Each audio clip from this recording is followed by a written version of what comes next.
You know, I'm actually surprised the shippers were in fact right on this one.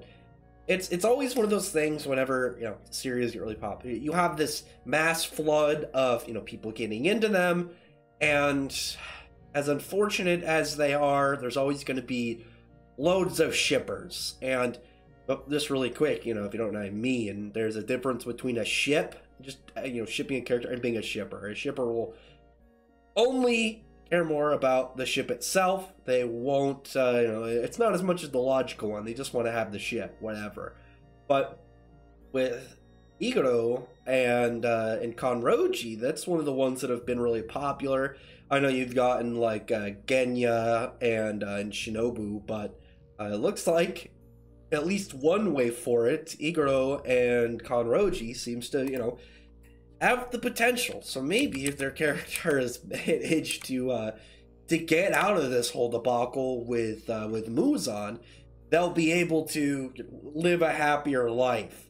Now, Muzan is just unleashing like hordes of slashes and multiple. He's like doing like a spider web style too. It's not just just wild slash like the chapter starts. It's like in multiple directions, and he's doing like spin ones around him, just making it so not only is he like catching people in attacks, but he's also made it so they just can't approach him.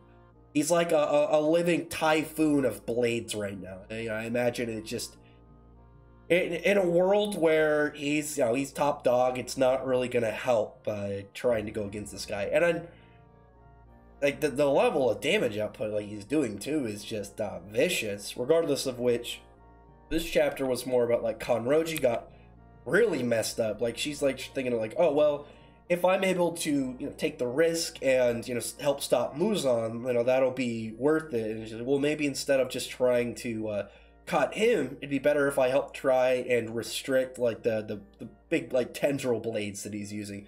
It's pretty smart, you know, do some support for you know, some of the other people. Very very helpful. But shortly after that time, when she devises this idea, she gets like slashed like deeply across her face and across her shoulder, and it doesn't look like she's really gonna have much of a chance of continuing in this fight.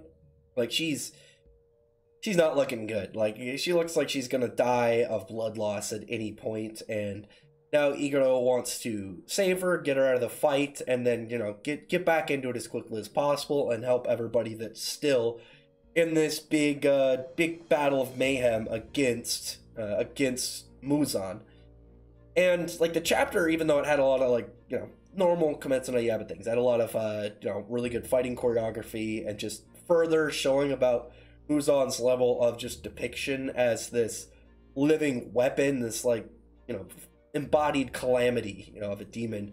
And Iguro is, you know, he really wants to get her out of there. He really wants to save her, and he tells one of the, you know, the lower ranking demon slayers to take her and find somebody with, you know, almond shaped or almond colored eyes. I think it was almond shaped eyes, to go and help heal her, to try and, you know, get her you know, patched up.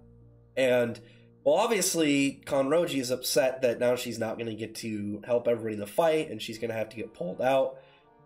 It's more about an Iguro chapter. We find out more about his backstory, more of where his role in this is, and it makes me a little worried, because I'm wondering, like, is he going to die here, or is this maybe one of those, like, oh, we're going to make it seem like he's going to die, but he's going to be the only ones that live in the end, which I'd be okay with. Like, we've already lost a lot of pillars and a lot of, like, important characters.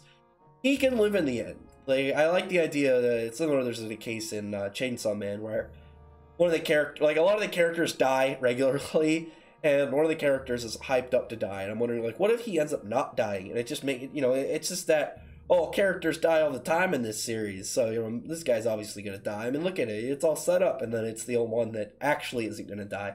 I'd like that with Iguro, and it'd be nice because he talks about, you know, he wanted to be with Kanroji, but he wouldn't be able to, like, from what he like depicts himself. Not only is, you know, he's got this big scarring of his mouth, like he got it slit all the way down the sides, and, you know, he's got that disfigurement, but also he says that he's got filthy blood in him, and unless he was reborn into a different world where there are no demons and he doesn't have this body, that he doesn't think he would be able to be with her.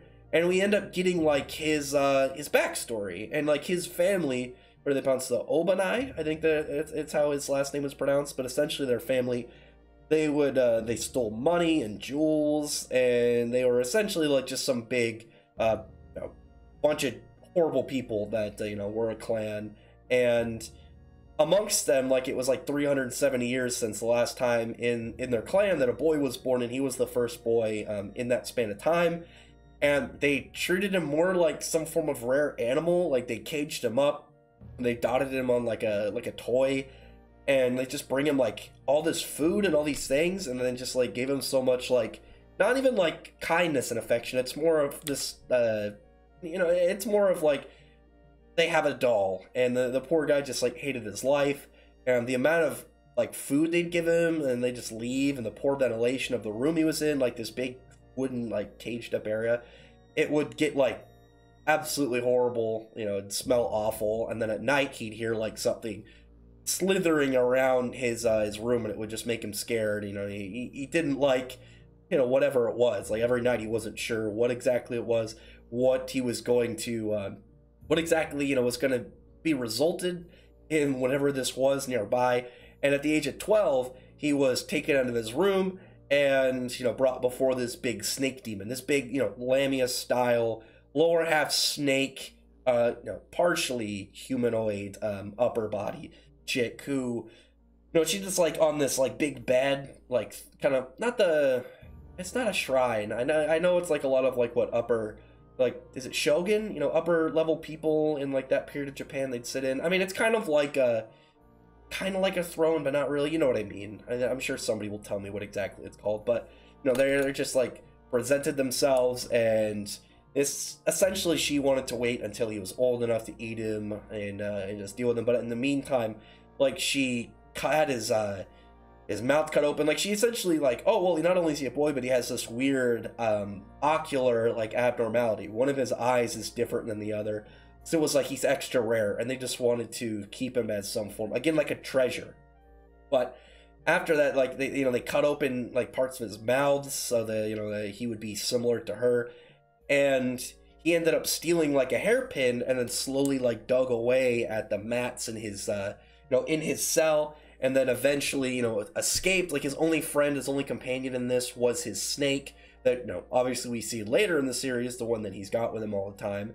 And while on the run, he gets like caught up by the big snake demon, and is only saved because of the flame pillar. I'm looking at this like, I assume it's Rengoku. I don't think it's his dad. It looks like him, but tied up to him. I actually really like how much the flame pillar, like, not just Rengoku, but like the flame pillar as a character is tied to like so many other characters and so much of the the history of Kimetsu no Yaiba. I really like that aspect, because even in death, it's like, look at all the stuff this dude did. He's just like this big Chadley hero that lives on, even in the story through flashbacks like this. But because he left, like, the snake demon just went on a rampage and started killing everybody in their clan, killed 50 people, and his cousin, who survived and was saved, like, she blames him, and it's like, you're selfish for what you did, just because you didn't want to be a sacrifice, all these other people died. And I mean, I get like the idea of like, you could have saved 50 people, but like, for me, it's like, I was him, it's like, not only were they scummy to him, like they didn't treat him like a person. He was like a little a little doll. He was like some just caged animal to them that they would play with. But they were bad people in general. Like, I mean, he's pretty young, and he's got a lot of trauma going on, so I can understand like why for him it would bother him a lot more in the long run. But still, like, I'd hope that eventually he'd realize, like, no, those are bad people. Like, their deaths don't really, it's not a bad loss. It's like, well, not only did you escape, but you took a bunch of horrible people out of the world, so you did a good job, dude. Regardless of which, like, after that point, like, he's sad because he really wants to he really just wants to be with Kanroji, but he doesn't think he'd be able to unless he's reborn in a world with her with no demons, and he gets like a body suitable that he thinks he could be with her. Until then, he doesn't think that he could tell her exactly how she feels. Pretty sad stuff for the character that his unfortunate unfortunate kind of line.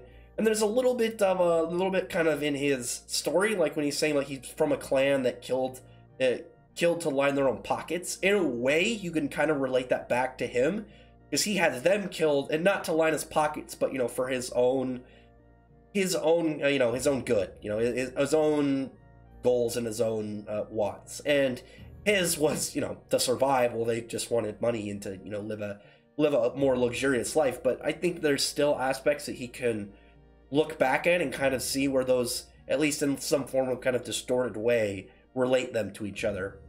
But regardless of which, I'm hoping by the end of this fight, I really am hoping Kanrochi lives, because I like her character, and I like Igoro. I mean, he's not great. I think he's a pretty cool character, but, you know, I would really like to see, you know, some nice, you know, little happy life for him and Kanrochi, and maybe some part where, you know, he's like, you know, is like, I don't think I can really talk to you. You know, I don't think I could be with you, given, you know, his bloodline, the way he sees his bloodline, and as well as, you know, the way his face is. And, you know, you get a nice heart-touching thing where she's like, I don't care about that, you know, wants to be with them anyway. Which, again, will be really delightful. And it'll just be a nice little, at least we got something happy in the out after, you know, we're getting so many character deaths and, you know, the series coming to an end, I would assume relatively shortly. But other than that, comment below, tell me your thoughts are about this chapter, and your thoughts are about, you know, this whole thing. I like the design of this, you know, this whole snake demon. You know, I wish that she was existed more. Like maybe the anime can extend it out and make her a little bit longer of a part, like a whole episode, and see like more of her role in that family, and you know what got them to where they were before, you know, the flame pillar comes up and flays her up. Regardless of which, and, you know, ending out on this, I'd really appreciate it. You know, you guys would comment below. Tell me your thoughts are about this chapter, and, you know, thumbs up the video, burn the like button, subscribe button, and check out my other videos. And that, I appreciate everyone who's already subscribed, and I thank y'all for listening. Bye.